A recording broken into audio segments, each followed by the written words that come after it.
Rosalys Peel, who many of you, it sounds like, know already. Rosales, and I guess I just realized you're all sitting there watching Rosales as I'm talking. I could have done this. There we go. She's the author of Mike and Me, and we have some books over on the table here, and many of you may have copies already. If you don't, we can get you one. It's an Indie award-winning guide to Alzheimer's for couples, families, and caregivers. When Mike was diagnosed, Rosales, his husband, with Alzheimer's, they wanted to live their lives as normally as they could. And for nearly 10 years, they found ways to defy the most discouraging Alzheimer's statistics. Together, they pursued their dreams, maintained their love, enjoyed their family and friends, and kept Mike on his feet, saved thousands of dollars in the process by doing this all at home. And through it all, Rosales kept a journal, and it had all of her discoveries as they went. And today, it's a groundbreaking book on Alzheimer's home care, and it's bringing fresh ideas and new hope to thousands of couples and families and caregivers. She's been featured on NPR and the Today Show.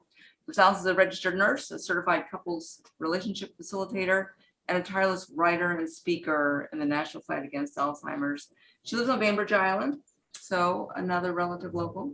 And we have a poster up here, and I can show a little slide later on with her contact information.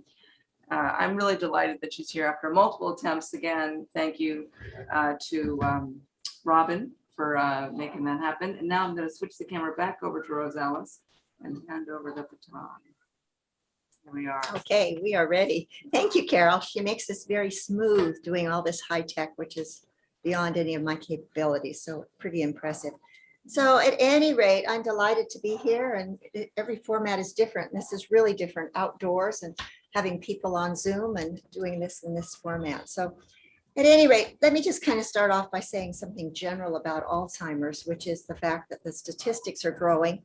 I get newsletters regularly, and of course, when I read them and I hear the numbers, it's a little bit overwhelming.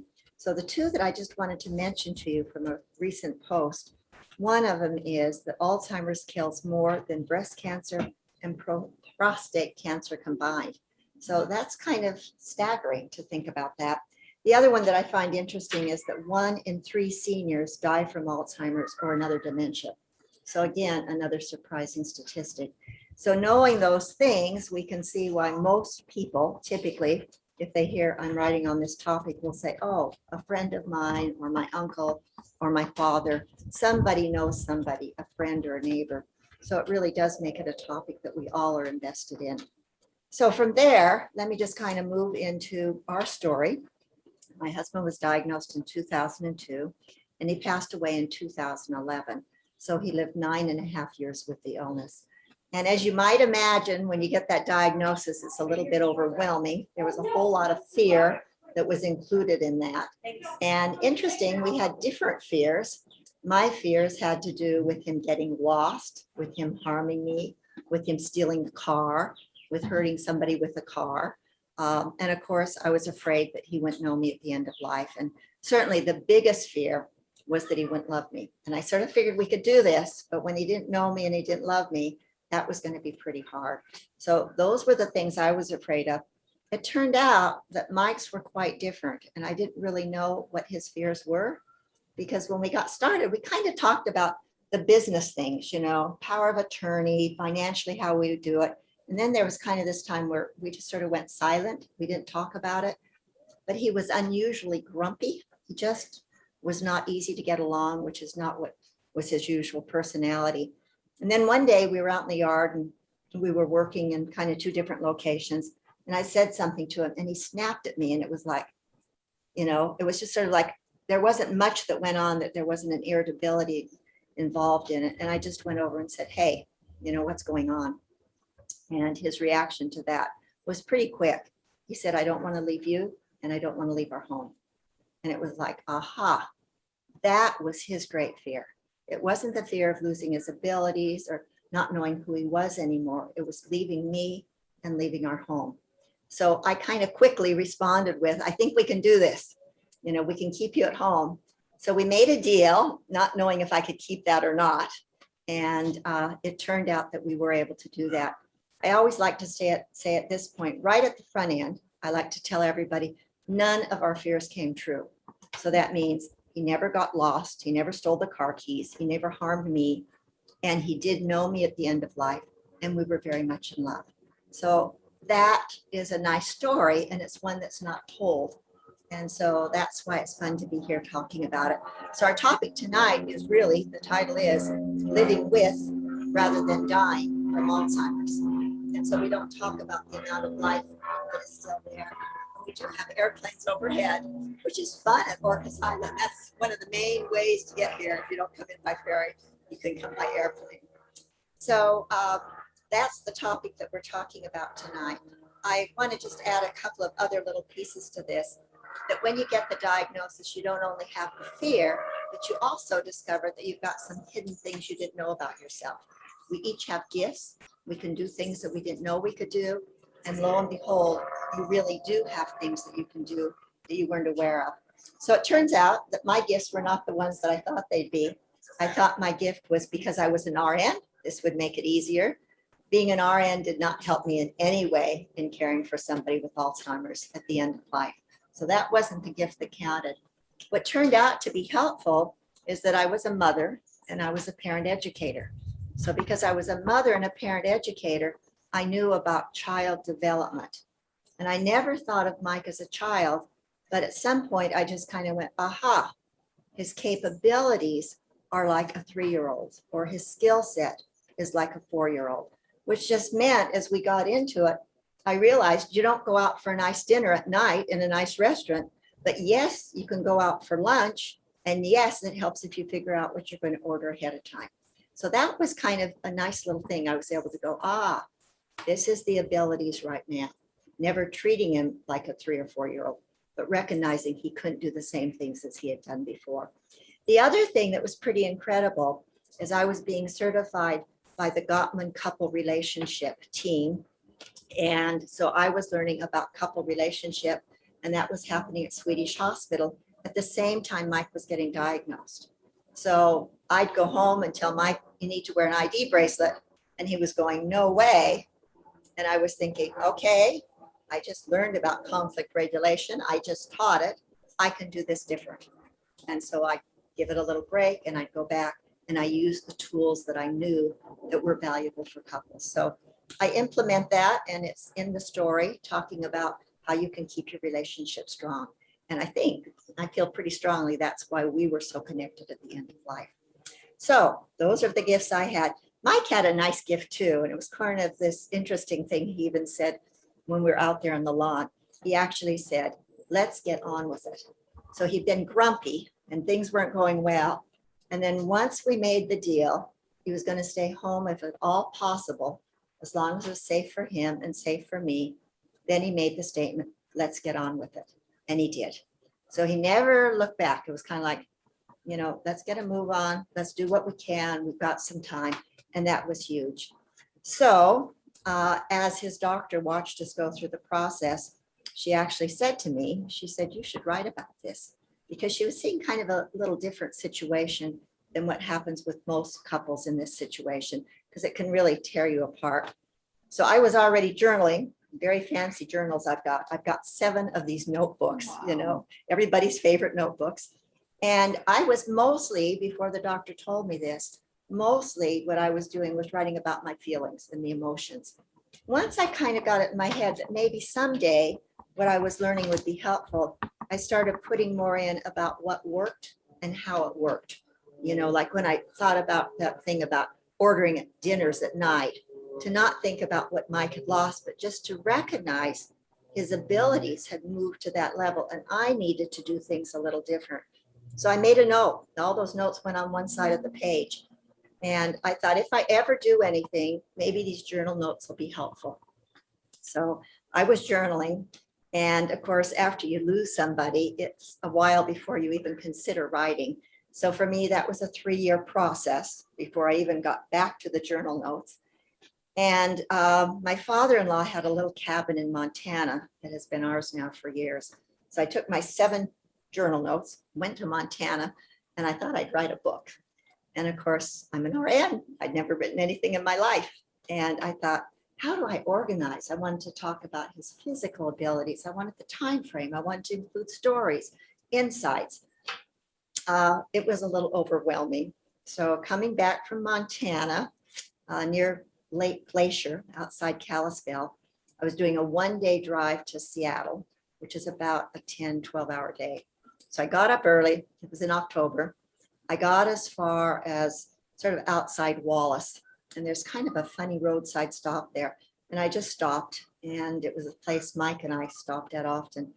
And I walked up this hill, and there was a monument there I'd never seen. And looked at the monument, and there's this fellow coming down the hill. He's got a dog. The dog is obviously wanting to come towards me on a leash. And the fellow's kind of pulling him back. And I think, oh, this looks kind of safe. So I spoke to him first. And I said, oh, what's the monument about? He said, oh, that came from 911. And I went, oh, that's great. I said, I'm just doing a long drive from Montana to Seattle. He said, oh, I used to live in Kingston. I said, oh, I live in Bainbridge. I mean, they're just like really close. I said, oh, what are you doing here? He said, I'm a book mentor. Oh. He's a book mentor. I met him in the middle of nowhere. I met a book mentor in 5 or 10 minutes at this roadside stop. So Dan Zadra became the mentor for me. And I'm very proud to have his name on the bottom of the book, Dan Zadra. And we exchanged information that day, and we connected. And as we started to talk a little bit, I discovered that he started the company Compendium. He's well known in the field. He was the real deal and knew how to do this. So the first thing he told me is, don't write anything. Let's find out what your voice is. What do you have to say that's different than other people have to say? And what do you want to say? So we just put a hold on everything. And then he said, start writing your stories. Just write the stories. And at first, when I wrote a little story about something that happened, I wanted to put the learning moment in there. And it didn't work. The voice, the tone changed. So we figured out the organization was to write little stories. So the book is all little stories. Put the information, the educational component as insights at the end, and plug in journal notes within the story. And that was real important to me because I wanted to know the time frame, what happened when. So when I talk about speech, to talk about little things with speech, but put journal notes in there, and you can see how the speech was changing over time. So that was the format. And that's why my notebooks have all these tabs, because I needed to find things about speech that happened early on and speech later on. So it's a really interesting format. So here's the book. If somebody hasn't seen it yet, this is what the book looks like. We've got Dan's name here. I'm very proud to have Dr. Zhang's statement on the cover, which was Mike's neurologist. And then if you open it up inside, there's all different parts. So literally a person can read any part at any time. You don't have to read it in order. It's designed to be a guide. I find that a lot of people like to read it from cover to cover, and then they're in the middle of a process. They tend to use it as a guide and go back to it. So that's how the book was set up. So as I'm talking today, I particularly want to have people go away with a little less fear about Alzheimer's, have a few skills. If you are a caregiver, and it means not only for Alzheimer's patients, but for dementia and other people too. I think similar things can work in different situations. And I want to give people some hope that there's hope about Alzheimer's, because there's a lot of new information out there. So that's the direction we're going to go. And then always one of my big things is to figure out the chapters. What chapters do I want to talk about? Because I love them all. They're all little stories. But the ones I picked today, and I'm only going to read a little bit and then tell you about them. I'm going to talk a little bit about travel, because that's one of the things that surprised me we were able to do. I'm going to talk a little bit about being willing to accept support, and that's real tough. Mike certainly did not want to bring other people in to help him out, so that's a good topic. And then I also want to talk about, can a caregiver be a spouse and a caregiver? And so that's a challenge. Can you be a loving spouse and a caregiver? And I had been told that wasn't possible. So that was a fine line that I want to be able to do. So here's my little intro to the travel chapter, fulfilling our travel dreams. This might surprise you, but Mike and I managed to travel just fine for years after Mike's diagnosis. And we had many good times and adventures together. Needless to say, a lot depends on where you are in the disease process and what your previous views have been on travel. If you never liked to travel before Alzheimer's, you probably won't like it now. The couples who have traveled happily in the past should feel optimistic about more travel to come. As for Mike and me, we discovered that our decision to keep on traveling came with unexpected benefits. Planning a trip did more than just keep our previous travel dreams alive. It gave us something new and exciting to look forward to. It gave us an opportunity to visit distant friends and family. Best of all, a trip to a new place helped take our focus off Alzheimer's and allowed us to just be us again. That's the intro. So our first big trip, and I talk about these and I give time frames when we went to Australia of all places, but it was early. Mike was doing pretty well. And I have a niece in Australia, in Brisbane, that we had wanted to see. She lived there for years. And we just thought, if we're going to do it, we better do it now. So as I recall, the biggest challenge and the thing that made me most nervous was him going in the men's restroom by himself. Because if you've ever been at SeaTac, there's different doors you can go out. And I did not want to lose him before the trip even started, but we did okay. There's more restrooms now for families, so I think that's a little easier than we did it. And it was a successful adventure. And of course, Tricia was wonderful. So we ended our last trip. We did this in year 7, would be about right. 7 of his diagnosis. The doctor had told us typically from diagnosis till death would be about 9.5 years. So I'll say more about that when I'm talking about what's new on the horizons, but she gave us a 9.5-year time frame. So we did this in about year 7. That's pretty late. We were still, and it was a debate, can we do it? But we did it with my son-in-law and daughter and with a 3-month-old baby. So we had a grandbaby. And so this was a pretty exciting thing to do. I have very fond memories of our trip to Maui. Hawaii, for it, was our last big trip. On this particular adventure, I knew we needed to keep our itinerary as uncomplicated as possible. So I arranged for a condo where we could settle in, cook our own meals, and easily walk places. It was just 2 years before Mike would no longer be with us. And yet here we were in Hawaii, still enjoying the palm trees and the beaches and making memories. It was both amazing and heartwarming, for this is not what I had been told to expect. Like all our previous trips, I was initially worried about how things would unfold on Maui, but it turned out that all I needed was a little faith in Mike and a little courage and planning on my part, and it was not only possible, it was priceless. From my journal note, we had a wonderful trip to Maui with Kathleen, Sam, and baby Riley. Flight went well, both coming and going. Maui memories. Mike smiling at Riley, and Riley smiling back as she played with her mobile. Beautiful sunsets from our condo, pineapple tour with Mike, drink with Mike at the Ritz, Mike in the pool with Kathleen and Sam, Easter Sunday at the Open Wall Episcopal Church, our walk across the golf course and Mike stopping to give me a kiss and saying, "I love you." From my perspective, the Maui trip was perfect.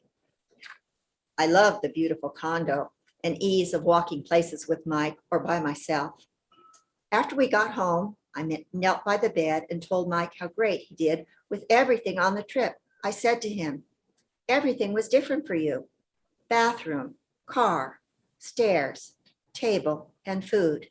Then I said, "Everything was different but me." At the same time, he said, "But my wife." We laughed at our shared thought. So there was a lot of times where there were moments that we could laugh together about something and that he also thought that you were the same. That was pretty endearing in year 7. So here's a couple of insights from that chapter. It's actually 4. First, soon after Mike was diagnosed, someone advised us to keep things as normal as possible for as long as possible, and travel helped us do that. Travel was something we liked to do together, so we kept it as part of our life as long as possible. That's good advice. Keep things as normal as possible, as long as possible. 2, the journal entries for our trip are short and without much detail. When we traveled, I did not think to take a journal with me. I wish I had. but in reality, I was way too busy to write much. 3, would I do those trips all over again? Absolutely. However, I could not have made any of those trips without the backup of family and friends. 4, I'm glad Mike and I continued to build memories together after his diagnosis. For today, Mike is even more vividly remembered by the stories we created together and with others through our travel. So I don't know if we've got any questions about traveling or anything anybody else wants to add, or we can move on to support from other people. See what's out there.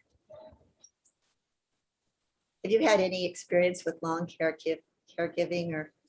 I'm a nurse too. Oh, yes. Yeah, so I, a small part of my career was working in home health. My background is in psych. Oh, So I was a clinical nurse specialist, and we did, we were seeing people in their homes and helping families. And really, it outstanding. was the families and the caregivers who needed it. Yes, yes, yes, yes. And the lack of resources was really hard to Right. see. So it's really, for me, it's good to hear you talking about the support that you've had and the resources. Yeah. But it also makes very vivid to me how important that is. Right. You have to have extra people. You can't do it by yourself. So how are we doing, Carol? We don't have any questions on chat so far, and Okay. if anyone wants to ask a question verbally, you can unmute and ask the question. So most people expect questions at the end, but Yeah. I've been teaching for so long. I don't like the PowerPoints. I kind of like talking to people and interacting. So it throws people off when I say. I have a "Wanna talk?" question. I have a question. Susan here. Hi, Can you hear Susan. me? Go ahead. Yes, we can hear you. Yeah, I'm wondering what your initial response was when you realized what was starting to happen for your husband. Oh, I think it was sad. I just think it was sad. You mean with the initial diagnosis? Yes. Yeah, well, and I would even go back before that, which I think almost even answers it more. We didn't have a diagnosis, and it took 4 years to get the diagnosis, and it still is slow to get a diagnosis for Alzheimer's. And in some ways, that was the really hard part, because, you know, you'd think he's going to do something and he didn't do it. And then we went through hearing. Is there a hearing thing? And then I was told I needed to speak up and be clear with what I was saying. So that confusion of what was happening was tough. And then when we did get the diagnosis, we just could hardly believe it, because early on we had heard maybe it would be. And they thought sleep apnea and hearing and all those things. And so I think disbelief and sadness. And we did get a second diagnosis through the University of Washington to just confirm that.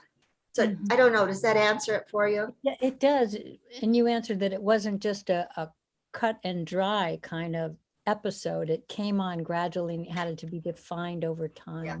Virtually everybody I've talked to, unfortunately, I've had that opportunity by doing presentation. Everybody, it's taken a while to get the diagnosis. And those years of not knowing what's going on and trying to figure out what's happening are a tough part of this disease. And people always tell me, you know, because I say, when was the diagnosis? Because it gives me a feel where that person might be in what stage. And they always say to me, oh, but he had it much longer. But from the medical perspective, once it's diagnosed, that's when we were given that 9.5 years. So there is Alzheimer's before we even know it's there for quite a long time. And you just don't know what's going on and wondering what you're doing and what the difficulty is. Thank you. Okay, let's take the next one, little chapter here. I'll keep an eye on my watch a little bit too. I think we're doing fine. So the next one that I picked is called Learning to Accept Support from Others.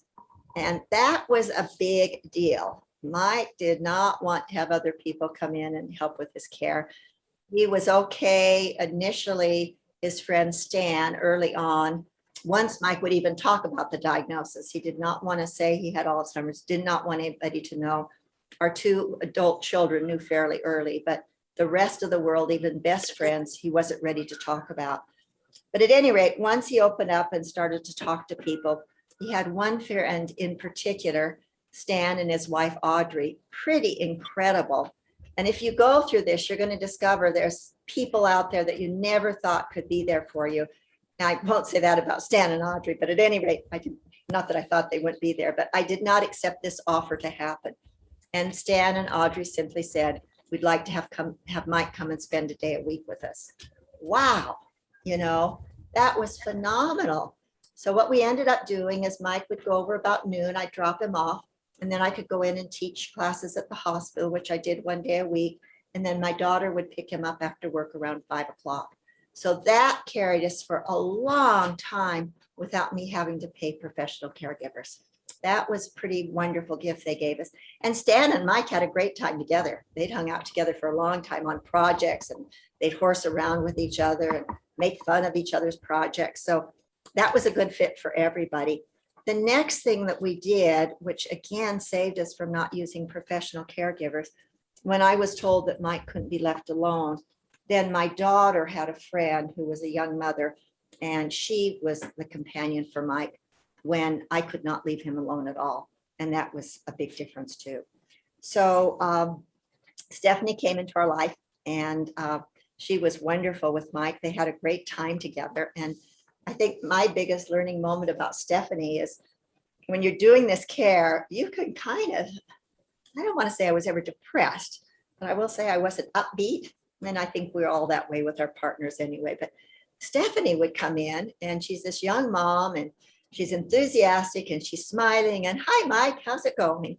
And I'd see him out the door, you know, they'd go out and have coffee, and she'd give him a stick of gum, and she'd turn on the CD player, and they're playing music and they're chewing their gum. And I'm standing in the driveway thinking, how come I can't pull that off? You know, and it was like this new energy and this perk, and it was absolutely wonderful. So that carried us like another year, year and a half. And I sort of skipped over my kids because they were superb.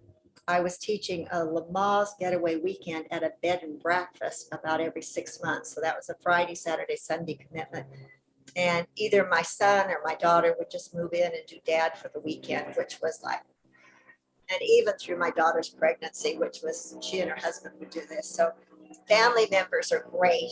Not everybody has those resources, but the ones that most of you have, you may not know about, are neighbors. And once neighbors knew what was happening, one neighbor said, well, call us anytime. And that was huge. We did have a couple of calls, and you know, a couple of people in the neighborhood would help me get Mike up, which I never should have let go as long as I did. I should have just been calling paramedics. So the paramedics, after they came one time, they said, call us anytime. That's what we're here for.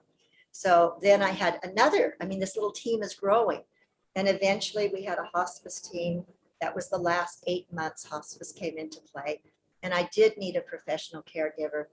Sabina started with us in August, and then Mike passed away the following June. And Sabina was incredible. I really needed that person who could teach me a lot. Like I say, I'm a nurse, but I needed to be reminded about transferring and moving him safely. And now we were getting into lifts. I didn't even think about a lift or how we could get him in and out of the bed. And Sabina had that knowledge, and you just need to bring more people in. You can't do this by yourself. And I'll give you one little trick, which I won't say trick. It was just a really valuable thing that happened. And that was that Mike really did not want caregivers. And he was kind of saying, I can do this on my own. I don't need extra people here. And it didn't make any sense to him for me to say, but you don't take your medication on time, and you don't answer the phone if I call you, and you can't use the stove. That was not what I needed to say to Mike. What made a difference to Mike is when I said, I need you to help me. This is something you can do for me. And not leaving him alone, of course, was what the doctor had said. You have 6 months and then you shouldn't be leaving him alone.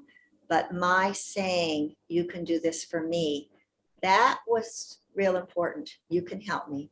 And he knew I was working really hard, and he was willing to do this for me. So I think that's an important one to remember. So let me just give you a couple of insights from the one on having extra support, accepting support. I don't want to do too much reading, but let me just read you 3 insights on that section. Number 1, for us, there was an ongoing screening process. we asked ourselves, was this the right help was this the right help from the right person at the right time? If not, don't be afraid to decline an offer of help, even if it's from someone you're close to. And that was tough. Where I would say that came in most was at the end of life. There'd been these wonderful people who'd been helpers and were part of our circle. And at the end of life, they would have liked to have been there more. But for our little family, which consisted of my son and daughter and myself, we kind of closed in, and we did not want all these people there. And life became very quiet at the end. Mike was sleeping a lot, and I did not need all that help. My son had moved in for the last week, and we closed down. So that's not what everyone would do, but it was a little hard to tell these people who'd been there for us before that now we needed to do it different, and they were accepting of that. So that's a kind of a little reminder. Here's another one. Some might call it a team, but I like to think of it as a circle because it felt safe, the interconnected, love, and never ending. And here's the last one. Each of the wonderful caring people in our circle gave a little of themselves on an emotional level too. Many had known Mike before, and now they were witnessing the slow process of his decline. Alzheimer's takes a toll on anyone who participates in the care of someone with the disease. I hope that I was always kind and appreciative to the people who reached out to help Mike and me. They deserved it. So good reminder. You can't say thank you often enough. And I had a lot of thank yous that I needed to say. All right. Ready for one more little chapter? I hope everybody's hanging in there. So we'll do one more little chapter, and then I'm going to end off with new hope about Alzheimer's and one last little story. Oh, I've got so many stories. It's hard to decrease them, but we'll see what I do here.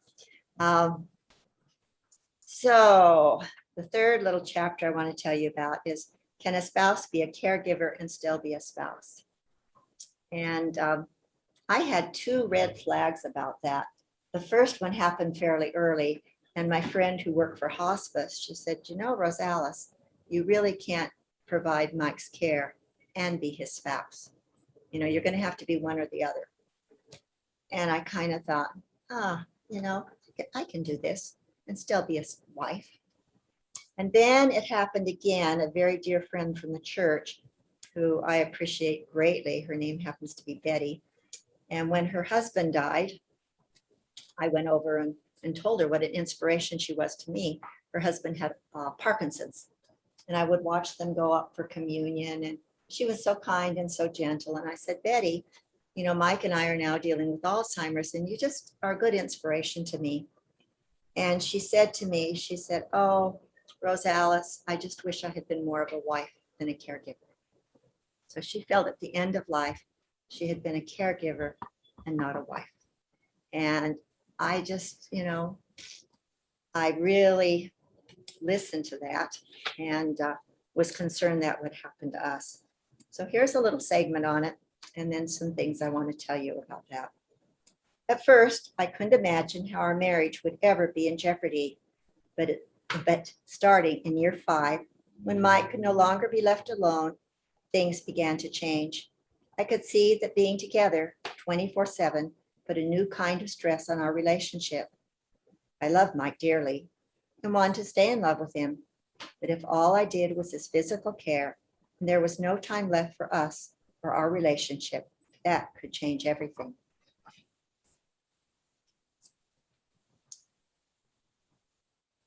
For years, I had been teaching the Gottman New Parent Relationship classes. It turned out that some of the principles from those classes became guiding light for Mike and me on our Alzheimer's journey. Here are some of the simple principles that help keep our marriage alive and healthy. There's a few little paragraphs in between that I didn't read, but essentially I figured out to keep our marriage intact, I needed to do 2 things. 1, I need to take care of our relationship. And 2, I needed to take good care of me. So I'm not going to even talk about the take care of me. And hopefully some people will pick up the book and you'll find lots of tips. But the take care of me, I'm not going to even talk about. But I do want to talk about some of the couple relationship things, because they're all things that we can do in any relationship It's particularly designed for couples. The research that are done has been done, but I think it fits in a lot of relationships. So here's one of them. Mike and I kept our daily conversations going.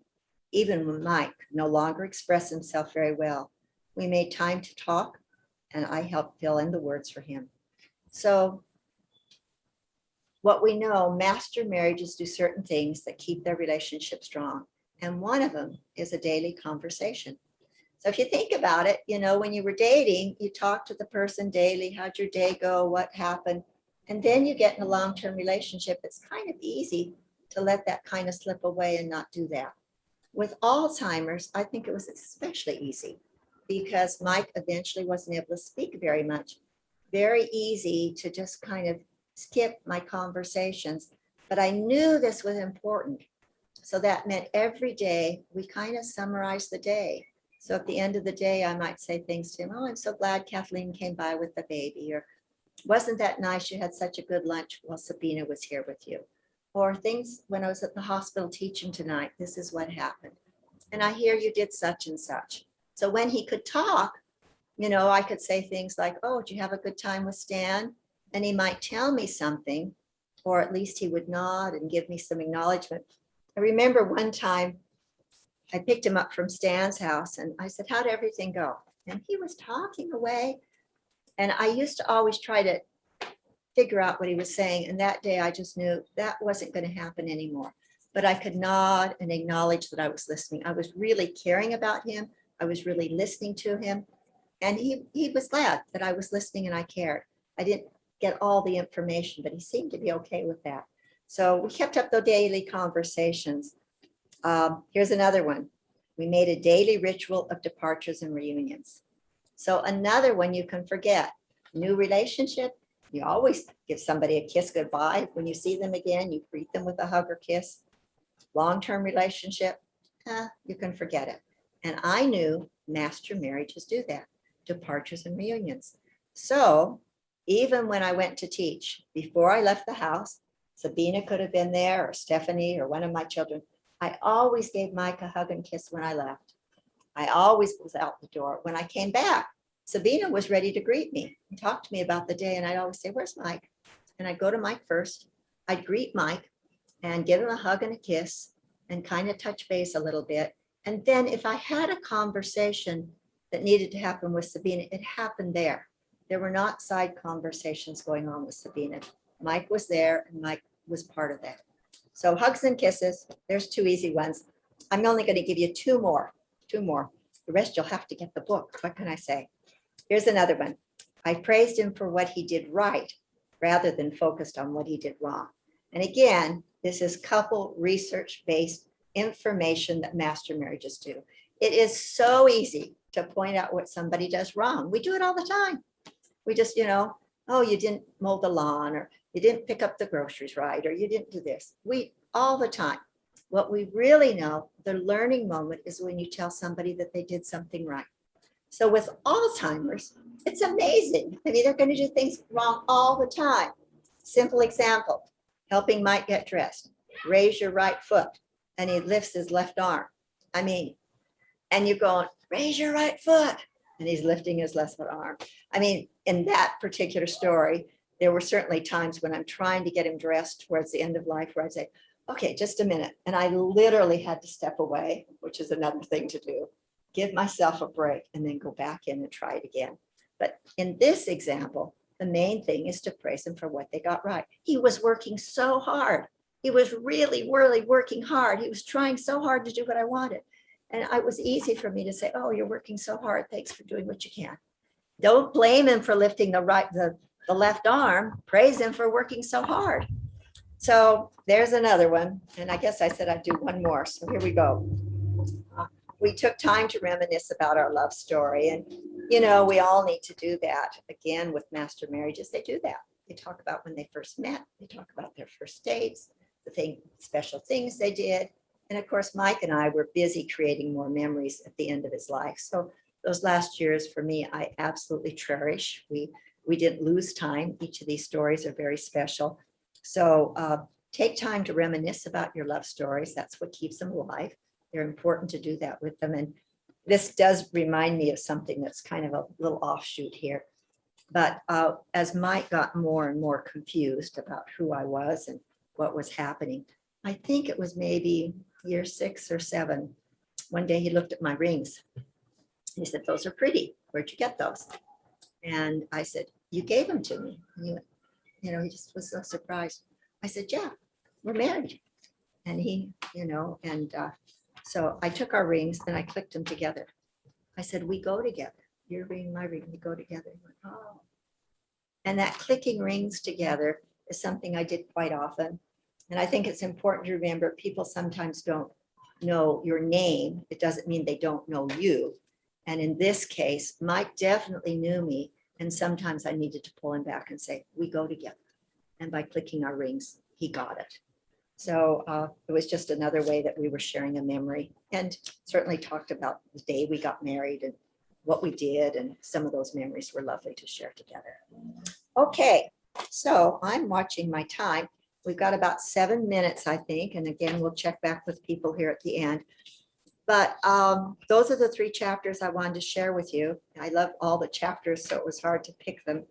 We'll see if anybody has any particular questions. I do want to talk a little bit about hope for Alzheimer's, because there's a lot of things out there right now that are happening that are really exciting.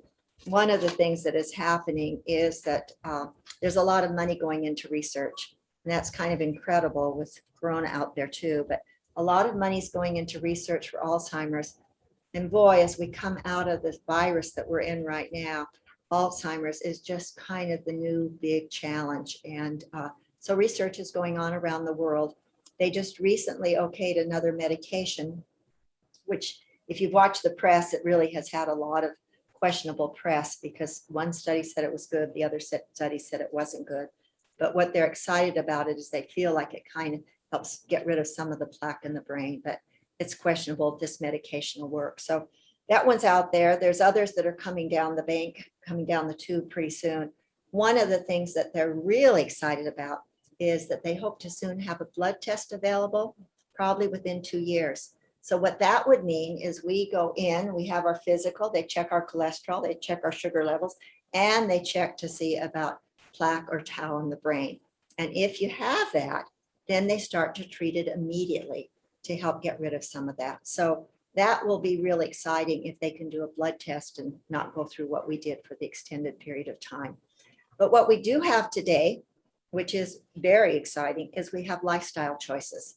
And these are long-term comparative studies. So we now know that if you do certain things, you decrease your risk factor or certainly can extend your life. So I gave you that 9.5-year time frame. And I was speaking to a group in Spokane who happened to be part of those clinical trials for some of the medication. And that individual, and he wasn't on the medication, but that individual has extended his lifetime to 17 years. That's phenomenal. But you look at him, he's slim and trim. They have a stationary bike in their home. He and his wife really are aware of exercise. We know that makes a difference. What we now know is it's the same as what we do for our heart, is the same, it's good for your brain.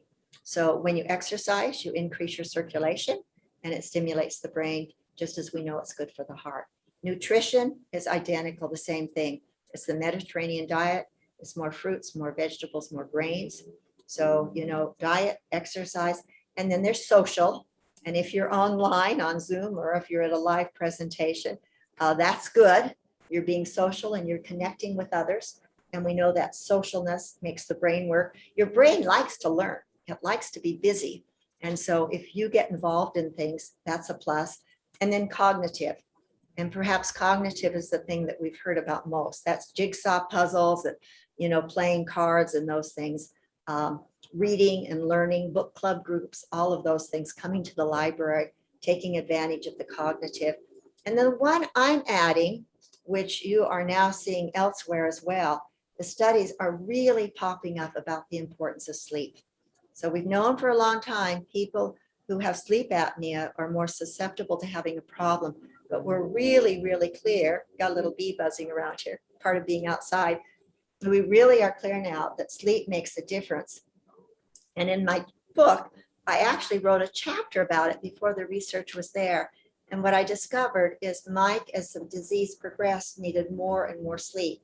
Again, I relate it to a young child. A little child needs a morning nap, afternoon, and maybe one in between. And gradually they need less sleep.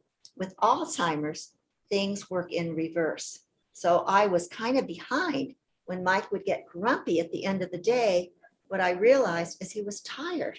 Once we made a set nap routine, always at 2 o'clock or 1 o'clock, whatever it was, same time every day, and he took a nap, then the rest of the afternoon and evening were better. Same thing, pretty soon I needed to add a morning nap, and everything was better. So cognitive, he did much better. Before I presented today, I laid down for 20 minutes because I wanted to be on it at 6 o'clock at night. So we can all know that our brains do better with sleep. It literally washes some of the amyloids away. That's pretty incredible. Okay, So so question, yes. have you encountered any new information relating to Alzheimer's as an outcome of long COVID? No, I'm hearing it, I think, just hot off the press like you are.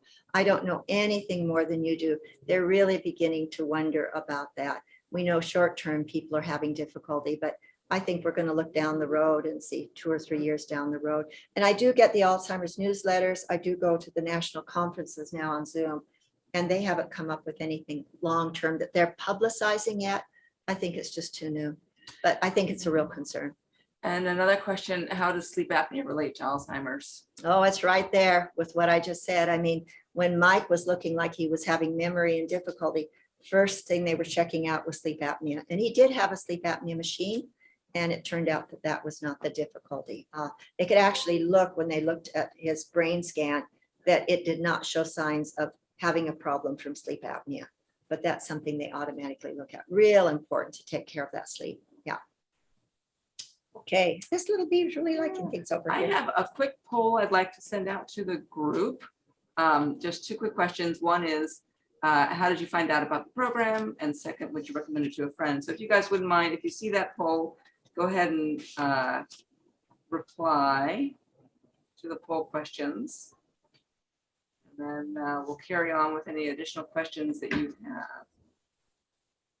I'll say one last thing here as we get ready to close down, and we'll watch for any other questions. I have one story I wanted to tell you, and then I'm actually going to have to tell you 2. I can't end with one story. Ha, he really likes to stand. Oh, well, so my one story that I wanted to tell you is, again, I was going to Montana. This happened a number of years after Mike passed away, maybe a year, 2 years ago.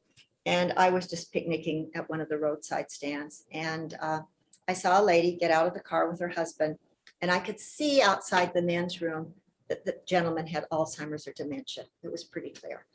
And she was giving him instructions, and she was scurrying off to the ladies' room. And then he went to the men's room. And I was just watching, and I saw him come out, and he was clearly confused. He was looking for her, and he turned left instead of right, which meant he was heading out towards the freeway. And so I stepped in. I think anybody would have if he'd gotten much further on the parking lot heading out. I think anybody probably would have stepped in. But what was different is that when I stepped in, I treated him like an equal. I just said, "Hi, how are you?" And he acknowledged me, and I said, "Oh, I'm heading over to Montana. Are you going to Seattle?" And, "Oh, yeah." So I talked to him, knowing he probably couldn't answer questions, but I just carried on a conversation and watched for his wife to come. I said, "Oh, such a pretty ride. I always enjoy this ride." And he said, "Yes." And said, "It feels good to get out of the car." Yes. About that time, his wife came up. And so when she came, the big thing is I did not stop talking to him. I did not instantly turn to her and say, "Oh, your husband seems to be confused, so I came and helped him out." I kept talking to him. I said, "Oh, this is your wife. And I just noticed you turned this way, so I was helping him out." "Oh," and she said, she's told me a little bit. I said, "Yes, my husband sometimes had trouble remembering things too. And you know, I'm so glad we got to meet." And so I continued to talk to him. I did not exclude him. And that's an important thing for all of us to remember, is the person is there very much, even if they can't interact with us the way they did before. So that's one little story. And the last one I've got to tell you is my dear friend Marilyn and her husband. They just came through well, I guess you don't say came through, but he passed away from Lou Gehrig's disease recently. And I gave a presentation in their community. And I went and saw him, oh gosh, maybe 6 months before he passed away. And Marilyn had read the book before, and then she was using it as a guide. And she said, oh, the books helped me out so much. And then Hugh came out in the kitchen in his wheelchair, and he just said to me, he said, Marilyn's much nicer to me now. So what more do you want? You know, read the book, be much nicer to people who need some help. I think that's a great statement. So that was his summary, is Marilyn's read the book. She's much nicer to me now. And I know my friend Marilyn. Marilyn, I know, was a nice caregiver, but she probably got exhausted like we all do. We have a question that might play into this. What did you learn about yourself during the 9 years? I learned that I actually was able to do this. Oh, what else do I want to say? It was harder than I ever expected. I had to ask for help. You know, as I say, Mike didn't want to ask for help. I had to ask for help. That was really hard. Long-term friends from California, a couple of ladies offered to come down, and I just couldn't imagine having him come to my home. I hadn't seen him in a long time. And I had to give up control and let him take over the kitchen and let him come into my house that wasn't neat and tidy. Yeah, I think I learned a lot. Maybe I could write a book on that. I don't know.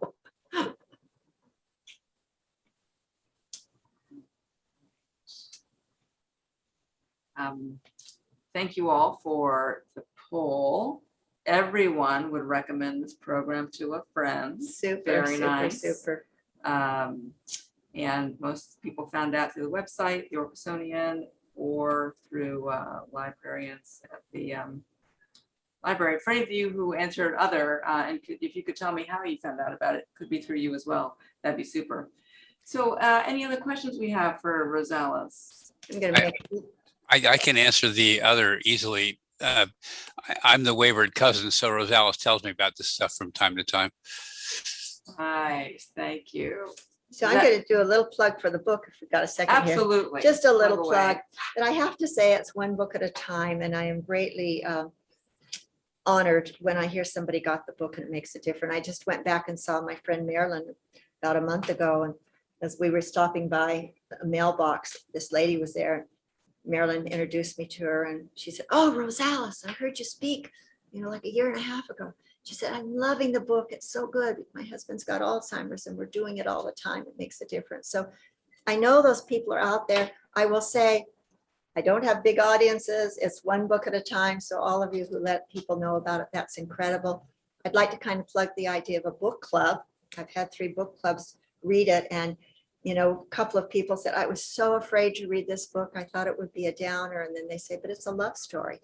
And I learned so much. And friends who aren't dealing with long-term care just tell me it makes them step back and think a little bit more about their relationship. So yeah, I want to encourage you to sell this book. It makes a difference. Great. Well, thank you very much, Rosales, for being here. It's fun. Pardon me. Thank you for coming. Thanks to everyone out there in the interwebs for coming out. And if you have any feedback on how this progressed in this hybrid sort of state, send me a chat, or I'll stay on for a minute or two and you can tell me verbally, or send me an email. You can find my contact information at the website. I'm really glad that we had good weather. I'm glad that need continues. Things to know about. That's right. And I'm going to go